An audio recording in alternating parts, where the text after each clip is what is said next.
ako dito sa kanilang platform ng 3,020 pesos, isi-share ko sa inyo kung paano ko ba itong ginawa at kung ano ba ang pwede nating mapagkakitaan dito sa kanilang platform. So dito sa kanilang platform, ang una natin gagawin is magre-register. So sa kanilang registration, ang gagawin na natin, sit-up lang natin yung link na nasa description box sa baba. At pagkatapos magre-register tayo, stop natin tong sign up. So sa ating pag-sign up, gamit lang natin ating mobile number, gawa tayo ng password and then captcha. And then sa ating withdraw password, dapat hindi magkatulad sa ating login password. At pagkatapos is, itap lang natin tong sign up, makakapasok na sa kanilang platform na kung saan bibigyan tayo ng libreng 20 pesos sign up bonus. At makakapasok na tayo dito sa kanilang platform at makikita mo dito sa may taas natin na tanggap tayo dito ng 20 pesos na ating sign up bonus. Ngayon naman, ang kitaan ng kanilang platform is dalawa lamang. So, meron tayo ditong main earnings nila na kung saan ang kanilang platform or kanilang mga products. And then, ang pangalawa ay sa kanilang affiliation or sa pag-share ng ating link. At ito ay ang libreng kitaan nila. So, unahin muna natin ang second ways of earning nila na kung saan ang gagamitin na natin is kaka-copy link lang natin to and then i-paste natin sa lahat ng social media platform.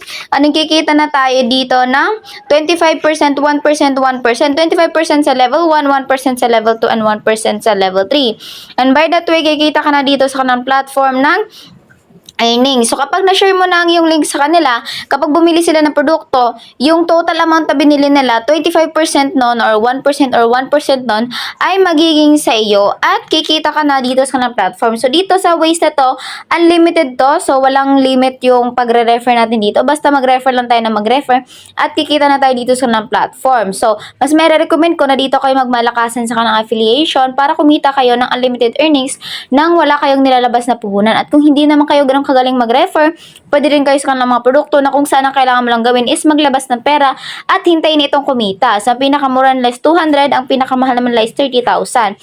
So, sa kanilang unang produkto, so, ang produkto nila ito is cabbage na kung saan nagkakalaga siyang 250 pesos yung daily niya. Ang tatapusin natin siya within 300 days. So, ang 50 pesos natin is mababawi natin siya within the 4 days. Mababawi natin yung ating 200 pesos. Pero kapag natapos natin ang 300 days is kikita tayo ng 15,000. So, kapag nakapag-decide na kayo na pumili o mabili ng kanilang produkto, ang kailangan mo lang gawin is itap yung purchase sa mga produktong napili mo. At maradirect ka sa ating GCash sending form na doon ka magbabayad ng inyong pinurchase dito. So, maglalagay ka ng number mo doon and then sisend ka sa number nila at pagbalik mo dito sa kanang platform, i-screenshot mo yung proof na nag-send ka and then lalagay mo lang dito sa kanang platform. Ayan, makikita mo ito sa ating order. Meron dyan ang payment record. So, meron ka dyang i-upload dyan. Makikita mo, upload mo yung screenshot na nagbayad ka sa produkto na binili mo. At ang pinakamahal naman na dito is ang kanilang onion na kung saan nagkakahalaga siya ng 30,000. Ang daily profit niya is 12,600. So, 3 days lang bawing-bawi na natin yung ating puhunan dito. So, dito sa kanang platform, ang minimum withdrawal is 100. So, dapat lang tignan nyo, ang minimum withdrawal niya, matatanggap nyo is dapat 100 above. So, meron tayong produkto dito, 500 na 100 above yung daily profit niya, 130. So, kikita tayo dito na 300 days the same, na 39,000 yung kikitain natin. Kung mababawi natin ang ating puhunan na 130 pesos for 4 to 5 days, so bawing-bawi na natin ang ating puhunan.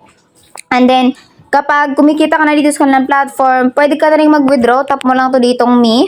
And then, bayan tayo ng bank information. Sa ating pagbayan natin bank information, ang meron lang nila dito is GCash.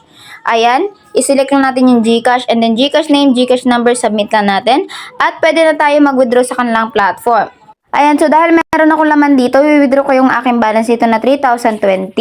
Then, lagay natin yung ating withdrawal password na ginawa nung magla-login tayo. And then, tap lang natin tong receive. So, dito sa kanang platform, ang ating guidelines sa pag-withdraw is 5 minimum per day. And then, 100 pesos ang minimum withdrawal. Dapat may 100 pesos above ka. And then, walang fee siya. So, dapat ma-receive natin siya ng buong buo. So, i-receive lang natin yung ating withdrawal dito. At hintayin muna natin na mag-process yung ating withdrawal dito na 3,020 pesos. So, ang ating withdrawal dito is nag-success na. So, ayan, success na siya. Tignan natin sa ating wallet kung na-receive ba natin siya. So, ayan, na-receive ko ng buong buo yung aking withdraw dito na 3,020 pesos at na-receive ko kaagad ito. Hindi umabot na ilang minuto. So, 145 tayo nag-withdraw. And then, 145 din tayo nag-withdraw dito sa kanilang platforms. Ayan, na-receive talaga natin yung ating withdrawal buong buo at agad-agaran, hindi aabot ng oras.